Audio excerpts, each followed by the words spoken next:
Davin was the 8th planet reconquered by the 63rd Expeditionary Fleet under Warmaster Horus during the Great Crusade. Therefore, in Imperial government records, it was designated as 63-8. When the Expeditionary Fleet arrived at Davin in 945 M30, the warriors of the abhuman tribes that had evolved there were quickly defeated by the Lunawolves Legion.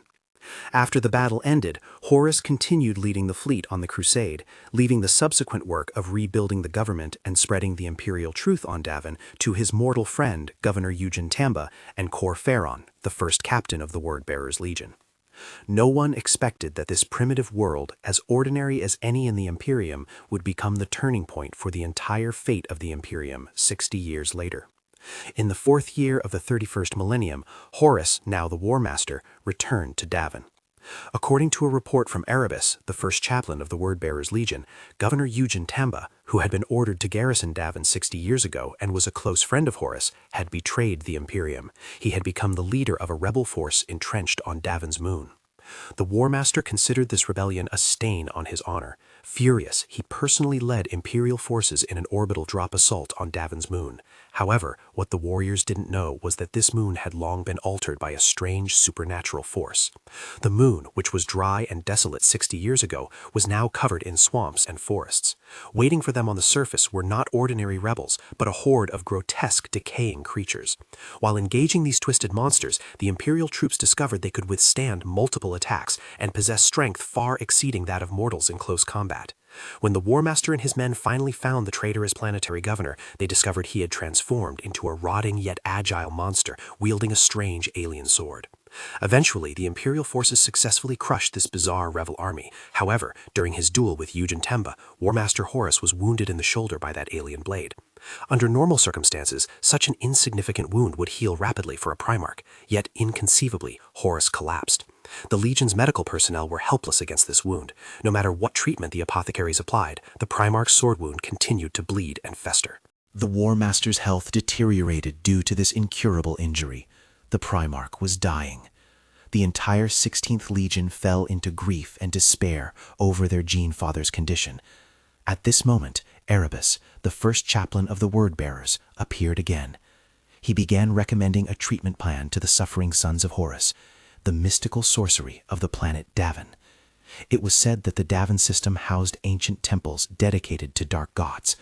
According to the Davinite Serpent Lodge, they would place incurably dying people into the temple, and under the power of the dark gods, their wounds would heal automatically.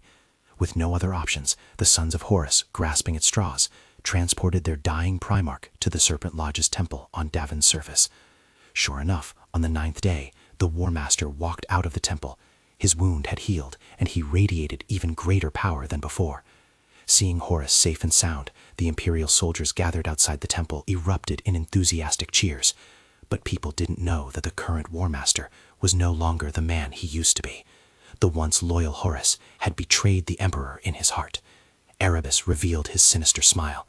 Everything, the rebels on Davin's moon, the blade that stabbed the Primarch, the sorcery of the Serpent Lodge, was a scheme arranged by this vicious word-bearer to drag Horus into chaos.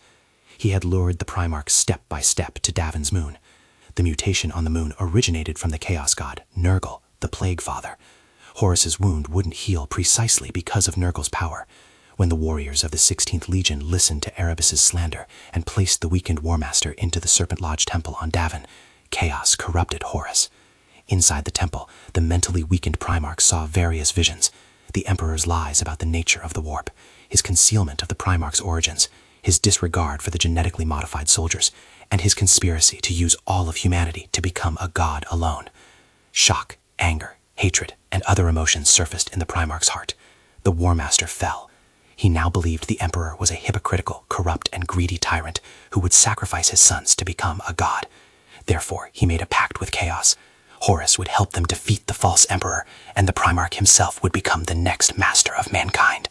The only person who sensed the Warmaster's betrayal was Magnus the Red, Primarch of the 15th Legion, the Thousand Sons, located far away on Prospero. He was also the most powerful psyker among the Emperor's sons. Magnus grew up on the planet Prospero. Many of the inhabitants of this planet were psychers and mutants who had been expelled and discriminated against on other worlds. Because Prospero was far from centers of human society like Earth, the outcasts living in seclusion here could live peacefully. They communicated with each other, learned various methods to effectively control their psychic powers, and researched and accumulated knowledge and technology.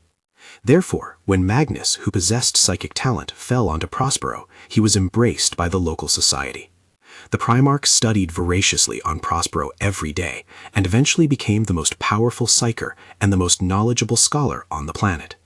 Magnus led the inhabitants of Prospero in building it into a beautiful world that revered knowledge and academia. Even in his infancy, Magnus had already communicated telepathically with the Emperor in other star systems. The Emperor guided him in psychic training and also told Magnus about his identity as a Primarch and the missions he would undertake. So when the Emperor arrived on Prospero with the Great Crusade to meet Magnus, the two immediately embraced and talked happily like old friends who had known each other for years. Because of Magnus's special talent, the Emperor even told him about the nature of psychic powers and the warp, warning him not to conduct deeper research into the dangerous warp. Although the Primarch outwardly agreed to the Emperor's request, the knowledge-loving Magnus did not heed the Emperor's teachings in private. He had long been deeply attracted by the bizarre powers of the warp and the psychic knowledge contained within. Later, Magnus took over the 15th Legion, created from his own genetic template, the Thousand Sons, and joined the Great Crusade. In the years that followed, the Thousand Sons were molded by their Primarch into a unique force. Perhaps influenced by their gene-father, these Astartes also showed a strong thirst for knowledge in the universe. They collected and studied various documents from humans and even aliens during the Great Crusade, storing this forbidden knowledge in the vast libraries of Prospero. The Thousand Sons also displayed psychic talent far exceeding of that of other Astartes legions. However, the 15th Legion also suffered from uncontrollable flesh mutations. Their gene seed was unstable, which was something Primarch Magnus had always wanted to fix. He hoped to find a way to free his sons from gene seed mutation. Legend has it that the eye Magnus lost might have been the price he paid in a deal with the Chaos God Tzeentch to obtain more knowledge to cure his Legion warriors' genetic defects. Due to the unstable gene seed, the number of Thousand Sons was not large. The entire force was only about 8,000 or 9,000 strong.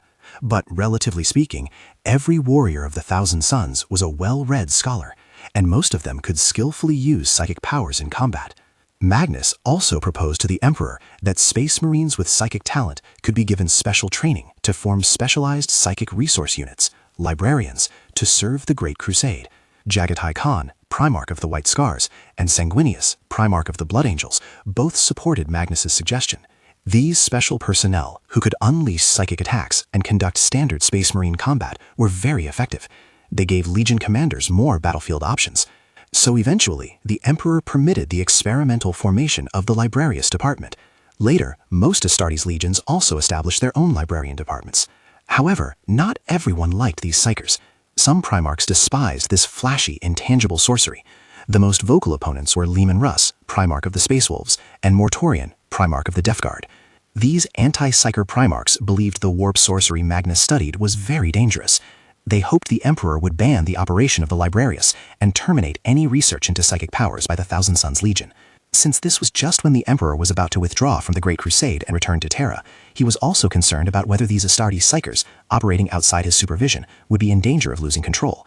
Finally, the Emperor decided to hold a council on a planet called Nikaea to discuss whether psychers should exist in the legions.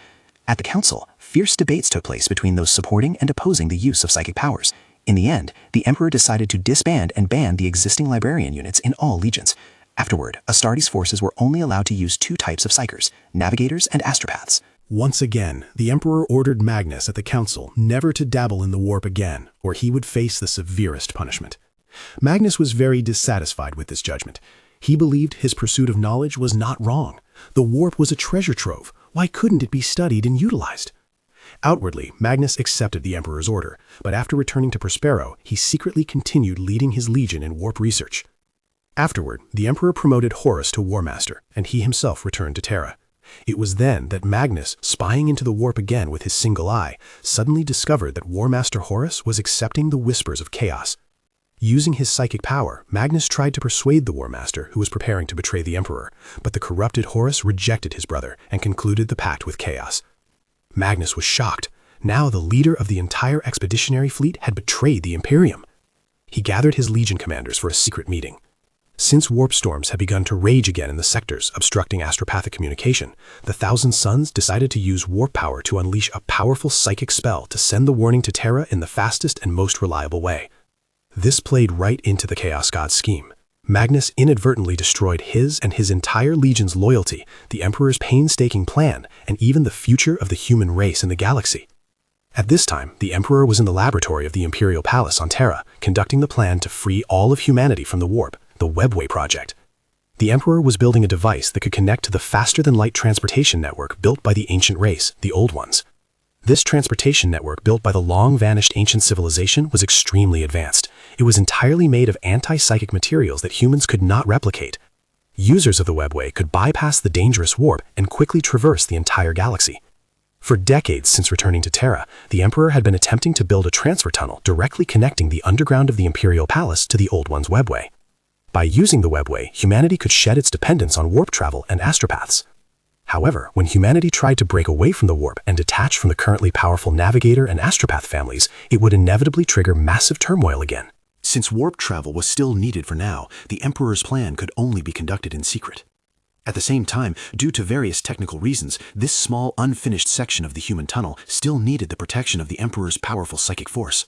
Otherwise, the tunnel equipment connecting to the Old One's Webway could be invaded by warp creatures.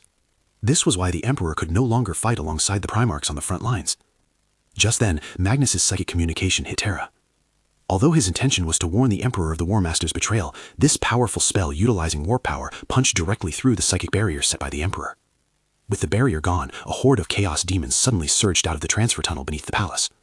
With the collapse of the equipment, a massive warp rift would likely form behind the palace, allowing the Chaos Gods to come directly to humanity's mother planet, Terra. To prevent this from happening, the Emperor had to sit on a device known as the Golden Throne, constantly draining his psychic power to form a barrier to contain the expansion of the warp rift beneath the palace. Meanwhile, the Emperor's heroic Castilians and Sisters of Silence commanded wave after wave of troops to enter the breached Webway equipment to block the constantly emerging warp creatures. Now, except for Magnus, the second strongest psyker in the Imperium, no one could replace the Emperor to sit on the Golden Throne for long periods to contain the warp rift. The Emperor, unable to leave, immediately ordered the Custodians, Sisters of Silence, and Leman Russ, Primarch of the Space Wolves, along with his 6th Legion, to go to Prospero and bring the errant Magnus back. However, because the corrupted Warmaster Horus had viewed the Thousand Sons Primarch who tried to advise him as an enemy and a stumbling block during his earlier spying on the Davin Temple, the secretly traitorous Warmaster forged the Emperor's intent. He changed the orders to the Space Wolves who were already rushing to Prospero, telling them to kill Magnus in the Emperor's name. The unaware 6th Legion Primarch accepted this order. He led the Unchained Wolves on a raid toward Prospero, and a war that should never have happened was about to begin.